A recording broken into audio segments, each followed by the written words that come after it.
j'espère que vous allez bien. Moi, ça va. Si ça ne va pas de votre côté, ça va aller. Soyez positif. Alors aujourd'hui, on se retrouve pour une nouvelle vidéo bien-être dans laquelle je vais parler d'un sujet bien-être et d'un sujet aussi de société. Alors aujourd'hui, nous allons parler de la jalousie.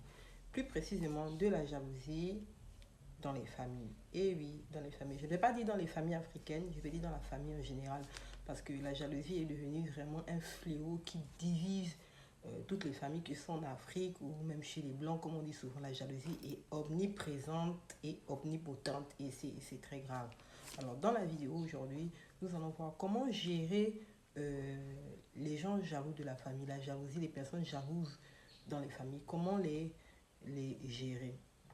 Alors, avant de vous expliquer comment gérer les personnes jalouses, il faut d'abord savoir c'est quoi la jalousie. Simplement, la jalousie, c'est quand quelqu'un te déteste parce que tu as réussi plus que lui ou tu sembles avoir réussi plus que lui au niveau de la famille.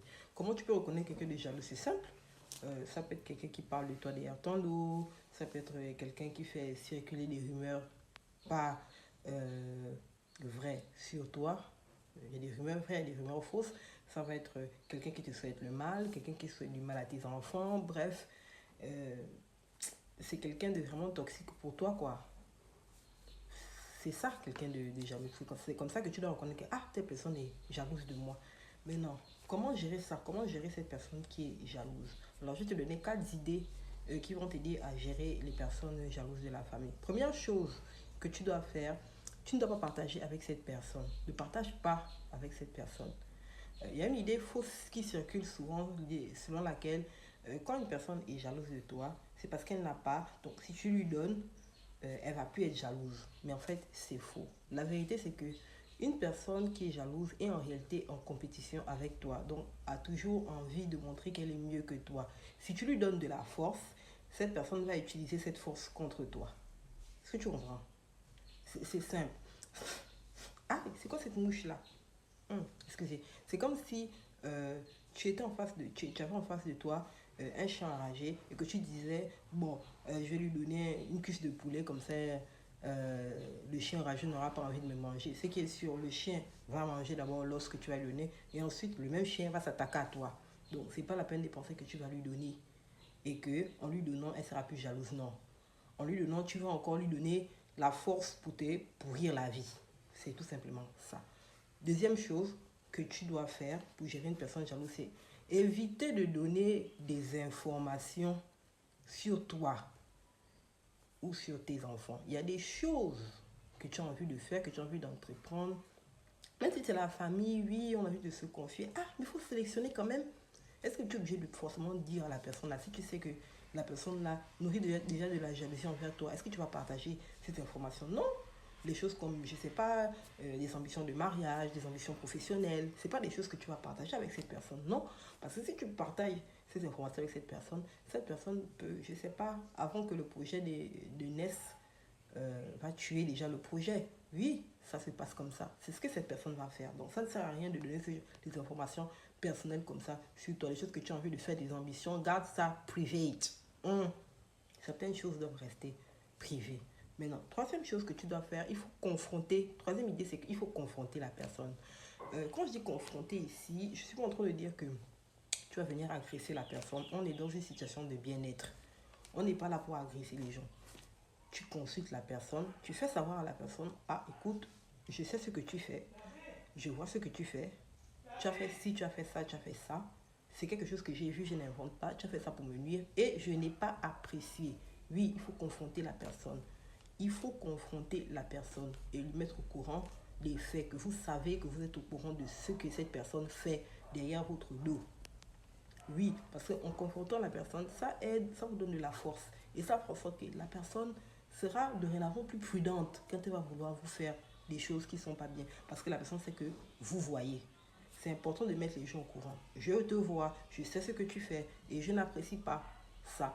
Donc ça permet que l'autre de son côté, en fait la personne va perdre de la force parce qu'elle sait que ah, elle est déjà démasquée. Donc ça va diminuer un peu, la personne sera plus prudente et vous serez moins stressé. Parce que si une personne, une personne se sent déjà démasquée, qu'est-ce qu'elle fait? Naturellement, elle prend ses distances. Et si la personne prend ses distances, vous êtes à l'aise. Pardon, vous êtes clairement à l'aise, quoi. Donc, n'hésitez pas à confronter les gens. Ça va permettre aussi que l'autre sache que vous avez de la personnalité et que vous êtes une personne qu'elle doit respecter. Quatrième chose que vous devez faire, vous savez, on parle de la jalousie en famille. Tout le monde n'a pas la force de caractère pour couper les ponts directement. Si tu as la force de couper les ponts avec quelqu'un, parce que tu sais que cette personne est jalouse de toi, écoute, grand bien te fasse, hein, c'est une très bonne chose. Couper les ponts, c'est pas mauvais. Si tu as la force psychologique qu'il faut, écoute, vas-y. Maintenant, si tu n'es pas assez fort, tu peux limiter les contacts avec cette personne. C'est-à-dire, tu organises un truc chez toi, ne te sens pas obligé d'inviter cette personne. Ne te sens pas obligé de rendre service à cette personne. Ne te sens pas obligé de faire des choses pour cette personne. Tu limites les contacts au strict minimum. Tant que vous arrivez à vous saluer, que vous arrivez à être courtois, c'est ce qui compte. Mais ne te sens pas redevable. C'est vous limitez les contacts. Si ce n'est pas obligé, on ne se voit pas. Voilà, parce que moins vous serez en contact avec cette personne, moins vous serez stressé, moins vous allez être anxieux, moins vous serez méfiant. Si vous êtes trop méfiant, si vous êtes en contact trop avec des personnes qui sont comme ça, vous serez trop stressé parce que vous serez obligé d'être tout le temps sur le qui-vive. Est-ce que vous comprenez? Donc, on limite les contacts avec ce genre de personnes.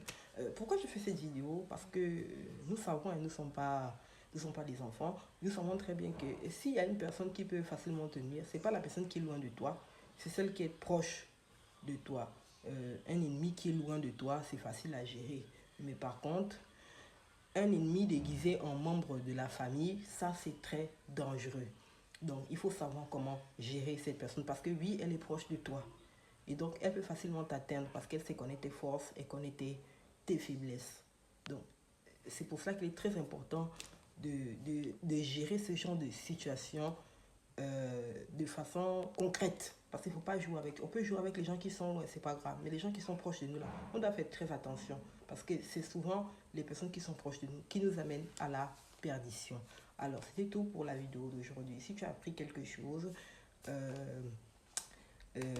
n'hésite pas de liker, de partager et de t'abonner pour m'encourager à continuer à créer ce genre de contenu. Et n'oublie pas, ne laisse rien troubler ton bien-être et même pas un membre de la famille. Donc, c'était tout pour aujourd'hui. Je te laisse.